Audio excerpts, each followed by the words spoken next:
စာမှုဝဲမစခင်စီကံထိန်သိရေးအရာရှိကစီကံ3ခုပဲပြောသွားပါတယ်။နံပါတ်1စာမှုဝဲကြီးချက်သူကိုစကားမပြောပါဘူး။နံပါတ်2ကိုယ့်ရဲ့စာမှုဝဲစာရွက်ကိုပျက်စီးသွားအောင်မလုပ်ပါဘူး။နံပါတ်3အခန်းထဲကနေအပြင်ကိုမထွက်သွားဘူး။ဒီစီကံကိုဖောက်ပြန်ရင်ချက်ချင်းအကျုံးမဝင်တော့ဘဲနဲ့ရှုံးနေမှာပါ။ပြီးတော့မေးခွန်းတစ်ခုပဲရှိတယ်။ဒါပေမဲ့မေးခွန်းကဘာလဲဆိုတာကိုသူမှမသိကြပါဘူး။စက္ကန့်တွေကုန်ဆုံးလာတဲ့အမျှဖြေဆိုသူတွေကမေးခွန်းတွေကိုရှာဖွေဖို့နီလန်းမျိုးစုံတောင်းလာကြပါတယ်။စာရွက်ကိုမီးမွှေ့ကြည့်တာအရည်တွေနဲ့စွတ်ကြည့်တာတွေလုပ်ရင်းနဲ့စီကံဖောက်မိတဲ့လူတွေကတော့တယောက်ပြီးတယောက်စာမှုဝဲကြားခဲ့ပါတယ်။အချိန်နီလာနဲ့အမျှအလုံးရခြင်းစောနဲ့လူတွေကြားမှာတန်တရားတွေဝင်လာပြီးသစ္စာဖောက်မှုတွေကိုရီလက်ရောက်ညှဉ်းပန်းနှိမ့်ဆက်မှုတွေနဲ့အခန်းကြီးကငရဲကန်းပြေပြောင်းလဲလာပါတော့တယ်။နောက်ဆုံးမင်းသမီးတယောက်ပဲကြံခဲ့တဲ့အချိန်မိနစ်80ပြည့်ကန်နေမှာပဲ။ဥမဟာကျမ်းမြေဘောကနေစာမိုးဝဲကြီးကျက်သူပြစ်ချခဲ့တဲ့မျက်မှန်ကိုကောက်တက်ပြီး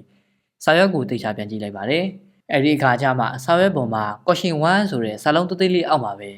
any question မေးစရာရှိသေးလားဆိုတဲ့မိကုန်းတစ်ခုလည်းရှိနေတာကိုမြင်တွေ့လိုက်ရပါတယ်။သူမဟာစာမိုးဝဲကြီးကျက်သူကိုအခန်းထဲဝင်ရောက်လာတဲ့အချိန်မှာပဲစီကံထိန်သေးအရာရှိကိုစကားမပြောပါဘူးဆိုတဲ့စီကံကိုတတိထားပြီးတော့စာမိုးဝဲကြီးကျက်သူကိုပဲကြည့်က no မရှိပါဘူးဆိုပြီးတော့တိတိကျကျအဖြေဆိုလိုက်ပါတယ်။ဟုတ်ပါတယ်။မိကုန်းကမေးစရာရှိလားဖြစ်ပြီးတော့အဖြေကမရှိပါဘူးဆိုတဲ့စကားလုံးတစ်လုံးနဲ့ပါကဘာပေါ်မှာအခက်ခဲဆုံးလို့ထင်ရတဲ့ပို့စာတွေရဲ့အဖြေကတခါတလေမှာကိုမျက်စိရှိမှတင်အလွန်ရိုးရှင်းစွာရှိနေတဲ့တာကိုတက်တာသွားတဲ့ exam ဆိုတဲ့စကားကိုအခုပဲကြည့်လိုက်ဖို့လမ်းညွှန်ပေးလိုက်ရပါတယ်